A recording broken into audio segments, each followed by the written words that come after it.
스님 반갑습니다. 네. 어제 사드의 일부분이 한국에 도착했고 그다음에 네. 중국은 이제 직접적으로 한국에 경제 제재를 하고 있습니다. 그로 인해서 한반도의 긴장이 크게 고조되는 것 같은데 그 한미 합동 군사 훈련이나 북한의 도발 그리고 또 어느 정치인은 또 선제 타격까지 이야기를 하고 있는 상황입니다. 안보 위기가 고조되고 전쟁이 일어날까봐 제 스스로도 이렇게 불안하기까지 한데요.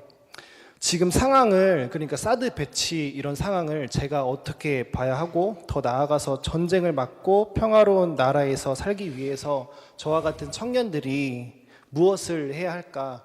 네, 스님께 묻고 싶습니다. 네. 사실은 저도 걱정하고 있는 부분인데요.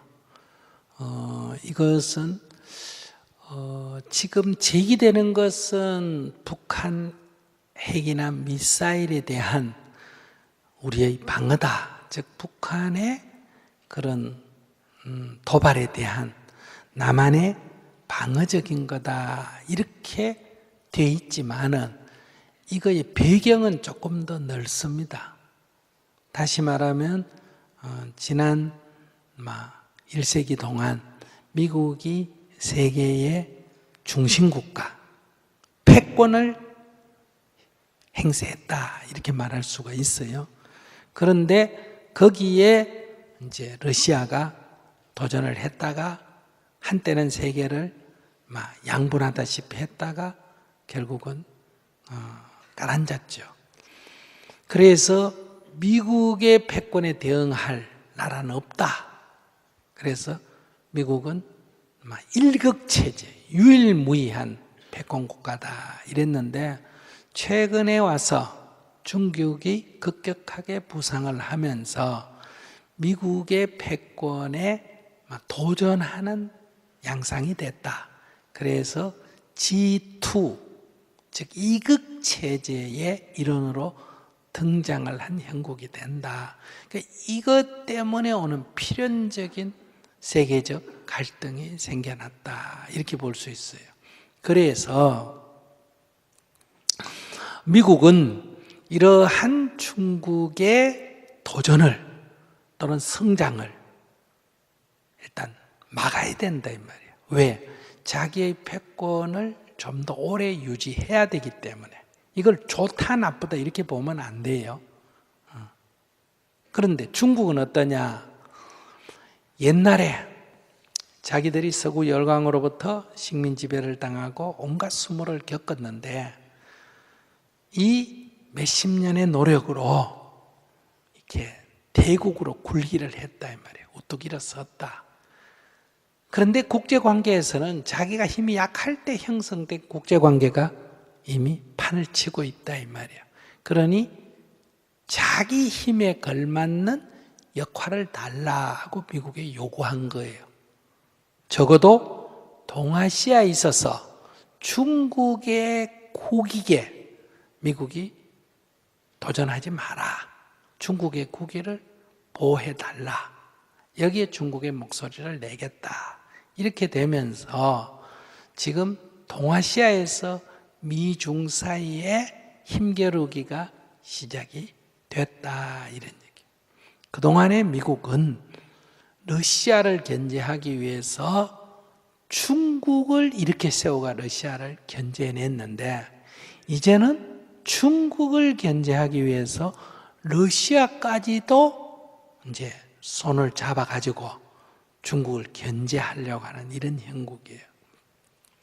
근데 동아시아에서는 이 미국과 일본이 2차 세계대전을 한 거예요. 그래서 일본이 패전을 했고 미국은 일본을 패전국가로서 딱 족쇄를 채워가지고 도전을 못하도록 지금까지 해왔다 이런 얘기예요. 그런데 중국의 도전에 직면한 미국은 일본의 족쇄를 풀어주면서 일본이 동아시아에서 미국의 일정한 역할을 하도록 지금 부추긴다 그럴까? 허용한다 그럴까? 나눈다 그럴까? 이런 입장이에요. 그러니까 일본도 이 기회를 이용해서 패전국가의 멍에를 벗어던지고 자주독립국가, 자주국가로서의 자기 경제력에 걸맞는, 위신에 걸맞는 국가체제를 갖겠다. 이렇게 이제 전환을 하고 있는데, 여기 미국의 정책은 미일 동맹을 굳건히 하는데, 지금까지는 미일 동맹하고 한미 동맹을 따로따로 관리를 했어요. 왜냐하면 한국하고 일본은 관계가 안 좋기 때문에. 그런데 미국이 중국을 견제하기 위해서는 한국하고 일본이 군사협력을 했으면 좋겠다. 이게 지금 미국의 요구입니다. 그런데 한국 사람들은 그러면 일본이 과거사를 진솔하게 반성하고 독도에 대해서 시비를 하지 말고 위안부 문제에 대해서 사과를 하고 이렇게 과거사를 좀 진솔하게 반성을 해라. 이 요구인데 일본은 2차 세계대전에 대한 독일처럼 그런 진솔한 사과를 하고 발돋움을 하려는 게 아니라 그걸 무시하고 그냥 올라오려고 한다 이 얘기예요. 여기에 한일 간의 충돌이 있다 이 말이에요. 그러니까 미국 입장에서는 왜 너는 지나간 옛날 얘기 갖고 자꾸 싸우냐. 제발 좀 옛날 얘기 하지 마라. 이래가지고 윽박질러가 한국하고 일본을 윽박질러가 이 위안부 문제든 여러 문제를 그냥 이렇게 대충 해가지고 지금 얼기설기 섞어가지고 지금 한일 군사 정보 보호협정을 지금 몇 개 만들었다. 이거를 이명박 정부 때 하려고 하다가 국민 저항에 부딪혀가지고 못했는데 이 박근혜 정부 들어가 그거를 가기 통과 없이 그냥 밀어붙여버린 거예요. 그러면 이렇게 미국이 한국에다가 하고 싶은 것은 한미일 군사 삼각 군사 협력 체제를 마련해야 된다. 중국에 효율적으로 대응을 하려면. 그런데 한국이 한미동맹은 견고한데 한미일 삼각군사 동맹을 하게 되면 이건 중국에 대한 노골적인 지금 반대 입장을 취하는데 우리가 맨 앞장선 꼴이 되니까 중국의 보복이 우려되니까 한국은 이렇게 끼기는 싫다 이거야. 북한 공격에 따른 한미동맹은 중국도 어쩔 수 없지만은 일본하고 군사협력을 하는 건 중국이 극렬하게 반대한다 이런 얘기예요. 그런 면에서 박근혜 정부가 초기에는 이 중국하고 가까웠다면 일본 문제 때문에 그래서 미국이 엄청나게 골치 아파하다가 어떻게 구워 삶아 가지고 협박 공갈을 해서 이제 일본하고 군사 정부 보호 협정을 맺도록 이렇게 하고 두 번째 북한 핵 미사일을 계기로 다시 말하면 남북관계 긴장을 고조시켜서 한국에서 일본하고 군사협력하는 것도 국민들이 어느 정도 용인하는 이런 분위기를 만들고 북한 핵을 또는 미사일을 핑계로 사드 배치를 밀어붙였다 이 얘기예요. 그런데 이 사드 배치는 중국의 입장에서는 우리는 북한 때문에 한다고 계속 주장하지만은 중국은 이거는 대중 방어 시설이다. 즉 중국의 이 미사일 소위 이 미국의 서태평양 함대의 방어 미사일에 대해서 또는 공격 미사일에 대한 이 정보가 다 노출되기 때문에 한국의 사드 레이더를 배치하는 것은 이거는 중국을 겨냥하는 거고 중국의 안보에 절대적으로 불리한 거다 하고 중국은 거기에 반발을 했단 말이에요. 그러니까 우리하고 미국은 계속 중국용 아니고 북한용이라고 주장하고 중국은 계속 중국용이라고 주장해서 지금 갈등 관계가 있다 말이에요. 그런데 이 문제를 그러면 한국 정부는 이 안보는 미국하고 긴밀하게 돼 있고 경제는 중국하고 긴밀하게 돼 있는데 미국 말을 안 듣자니 이게 안보에 북한이 자꾸 저래 도전적인데 안보의 위험이 있고, 또 미국을 만약에 기분 나쁘게 만들면 미국은 중국처럼 이렇게 경제 보복을 하는 게 아니고 현대자동차에 뭐가 엔진이나 뭐 브레이크나 어디에 문제가 있다 해서 리콜을 한 100만 대 시켜버린다 그러면 이거 완전 회사 망할 지경이 된다. 미국은 이런 식으로 보복을 하는 거예요. 그러니까 여러분들이 중국 보복을 생각하면 안 돼요. 그러니까 미국을 기분 나쁘게 해도 이런 문제가 생기고, 중국을 지금 저렇게 노골적으로 적대를 하게 되면 이제 무역부터 관광부터, 지금 대한민국이 최근에는 중국의 대중 수출 가지고 어때요? 이 무역 흑자의 대부분을 갖고 있는데 엄청난 타격이 따르죠.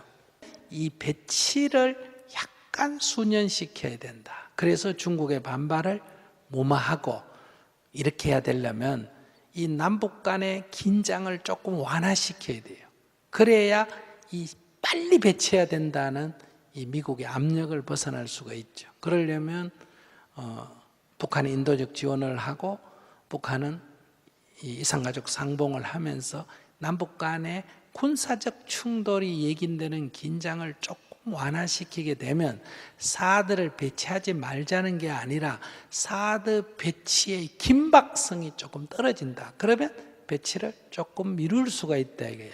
미뤄가면서 남북관계가 풀리면 배치가 필요 없을 수도 있고, 남북관계가 안 풀리면 배치를 하더라도 중국을 어느 정도 무마 설득하면서 배치를 추진해 나갈 수 있지 않을까.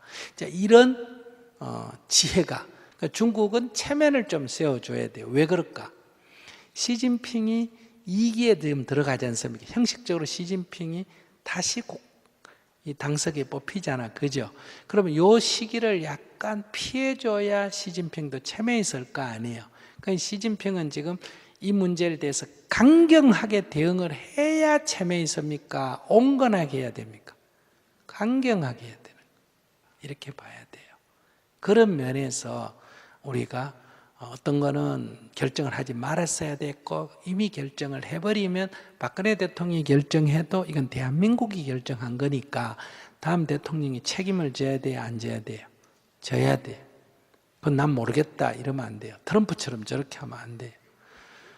그러니까 그거는 이제 번복보다는 지혜롭게 하면서 시간을 좀 끌어가면서 배치를 하든 번복을 하든, 그거는 변화된 국면에 가서 다시 판단을 해야 되지 않을까 이렇게 생각. 그래서 대통령이 해야 될 일과 국민이 해야 될 일은 똑 일치하지는 않는다. 대통령이 반대를 노골적으로 하고 막 전부 철회를 해버리게 되면 미국과 관계가 나빠지고, 대통령이 이걸 그대로 밀어붙여버리면 중국과 관계가 나빠지고, 그러니까 이 사이에 골치 아프다고 생각할 게 아니라 약간 지혜만 동원한다면, 그리고 국민이 적극적으로 또 역할을 해준다면 충분히 좋은 길, 미국도 기분 안 나쁘게 중국도 그렇게 서운하지 않게 우리 국익에도 도움이 되는 길을 찾아 나갈 수도 있다. 이거를 꽉 못 박아버리려고 지금 사드를 갖고 들어와 버린 거예요. 이게 뭐 시설하고 관계없이 일단 갖다 놓고 보자, 이렇게 밀어붙이는 거는 미국이 그만큼 지금 조급하다.